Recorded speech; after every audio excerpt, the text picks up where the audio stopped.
최근 익룡의 군집 생활을 증명하는 발자국 화석이 화순군 서유리 공룡 화석지에서 세계 최초로 발굴됐습니다. 네, 어떤 과정을 거쳐서 발굴하게 된 건지 연구팀을 이끈 허민 전남대학교 한국공룡연구센터장과 함께 자세한 얘기 나눠보겠습니다. 안녕하십니까? 네, 안녕하세요. 반갑습니다. 네, 네, 네, 무척 반갑습니다. 네. 우선 이번에 연구팀이 발굴한 화석은 어떤 건가요?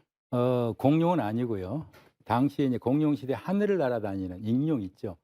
여러분 영화 아바타를 보시면은 이렇게 주인공과 함께 그냥 절벽 오르내리는 게 있잖아요. 네. 그걸 이제 약간 익룡을 약간 그 조금 변형시킨 건데 당시에는 또 하늘에는 또 새도 있었어요. 그래서 좀 구별하자면은 공룡이나 익룡은 같은 파충류인데 공룡은 땅 위의 파충류, 익룡 하늘의 파충류인데 새는 절이죠. 네. 그렇게 그냥 구별하면 될 것 같고요. 방금 세계 최초라 그랬는데 세계 최초라는 거는 중요한 사실은 좀 더 이야기하겠지만은 익룡이 그동안 몰랐던 이 군집 생활에 대한 이야기를 세계 최초로 했다라고 말씀을 드리겠습니다. 예. 네, 교수님께서는 해남 우황리에서 야시아 최초이자 세계 일곱 번째로 그렇죠. 익룡 예, 예, 예. 발자국 화석을 발굴하셨었는데 이게 학명이 해남이쿠누스 우황리엔시스라는 학명이에요. 이번 네. 발굴된 예. 화석이랑 같은 종류인가요? 해남에서 사실은 1996년부터 했으니까 약 한 22년 거의 뭐 꽤 오래됐잖아요. 네. 거의 25년 가까이 되네요. 근데 그게 처음으로 발견됐을 때가 굉장히 세계적으로 센세이션이었죠. 왜냐하면 저희들이 발굴하면서 그동안 몰랐던 450개의 익룡 발굴 발굴했기 때문에. 또 하나는 거기서 이제 새로운 이름을 붙였다. 해남이라는 이름을 해가지고 해남 미쿠누스다 했는데 여러분 EBS라든가 아니면 다른 데 보면은 쭉 날아다니는 그 처음인데 최근에는 이제 적폐공사에서 주화까지도 나왔어요. 코레나사우루스 같이. 근데 일단 크기가 좀 다릅니다. 그러니까 해남이코누스는 날개를 펴면 약 12m 되는 어마어마한 크기예요.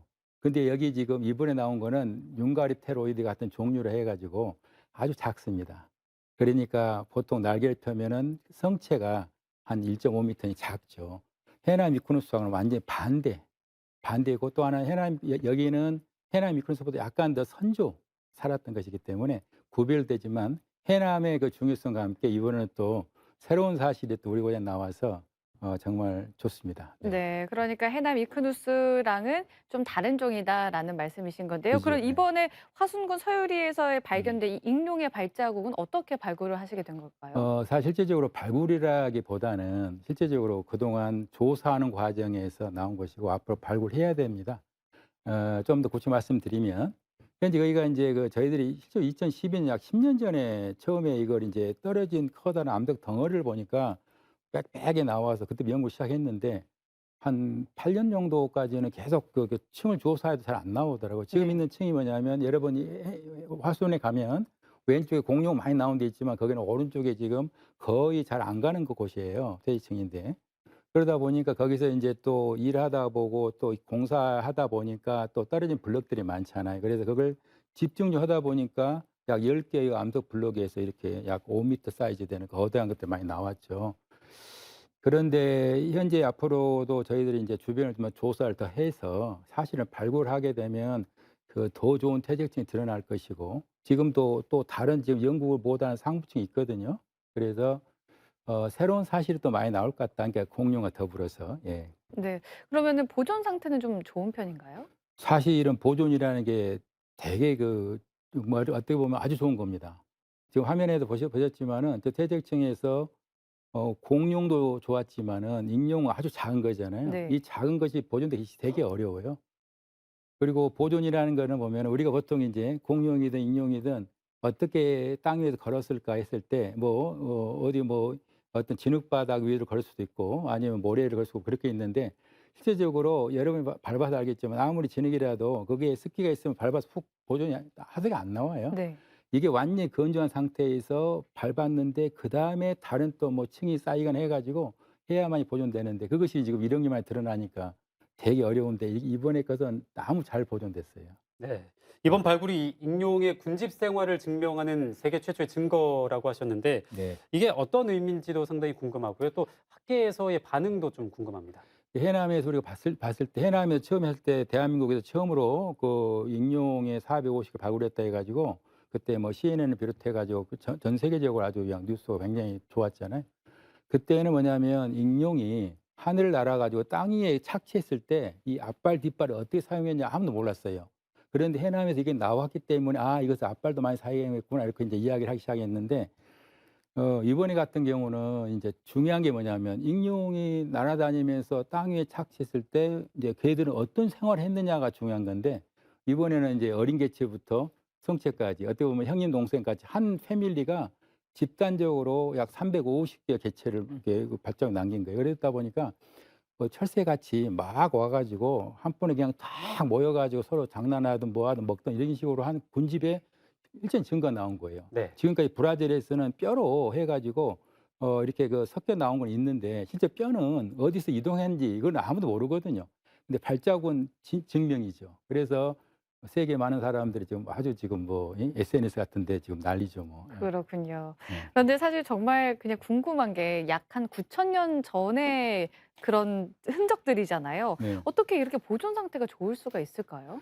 조금 전에 이야기했습니다만은 이 소형인데도 잘 보존됐다. 이거는 뭐냐면 그 당시의 퇴적층이 보존할 수 있는 최대의 조건을 가지고 있었고 그것들이 그 지금까지 거의 9천만 년 지내온 과정에서 정말 잘 보존돼서 우리 눈에 보이기 때문에 사실은 이런 건 경이롭죠. 뭐 저희들이 이렇게 보면 보고리 나오면은 야, 이 9천만 년 전의 것이 이렇게까지 나올 수 있냐라는 네. 것인데 그러니까 다른 나라에서 부러워하는 거죠. 그게.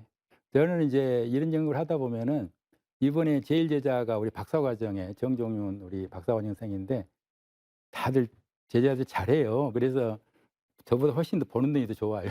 그래서 굉장히 잘하더라 이런 얘기죠. 예. 네. 사실 우리 지역에 공룡 화석지가 상당히 많잖아요. 네. 대표적으로 해남 우황리에도 있고 또 보성 비봉에도 공룡알 화석지가 있는데 이번 발굴진 화순 서유리 공룡 화석지는 좀 어떤 곳인가요?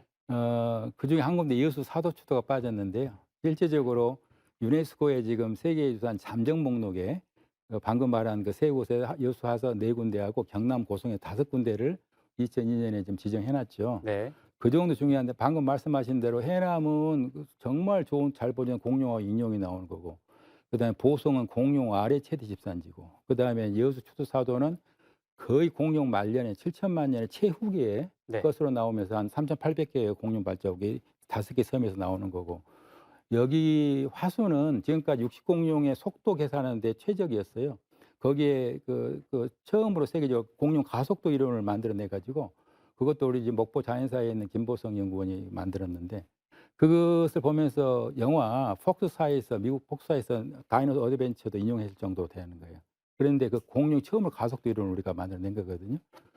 다 특징이 있죠. 근데 이번에 화수는 그러한 거에다가 이제 익룡이 추가됐기 때문에 이제는 우리가 학술적으로도 참 중요하지만 우리 그 많은 사람들이 볼 수 있는 거는 또 좋은 곳이 됐다. 그런 생각이 듭니다. 네, 지금 말씀하신 곳들만 쭉 살펴봐도 공룡의 탄생부터 멸종까지의 과정을 다 알 수도 있겠네요. 그거는 어렵지만은 더 봐야 되겠죠. 네.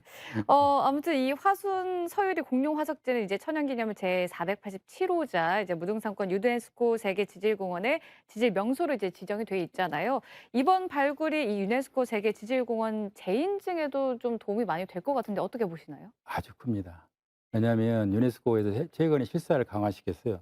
저도 실사를 몇 번 나가봤는데 이제는 학술적인 조사 자료가 업데이트 안 되면 되게 어려운데 우리가 무등산의 주상절리대에 대해서 지금까지 이것도 세계적인 그 크기로 이야기했었지만은 화순 서유리가 이번에 익룡이 나옴으로 해서 저희들은 굉장히 재인증 유리해졌다. 정말 좋은 그 이번에 포인트다라고 생각합니다. 네, 원래는 무등산권 유네스코 세계 지질공원 인증 기간이 올해 4월까지였는데 이게 코로나19 때문에 1년이 밀렸습니다.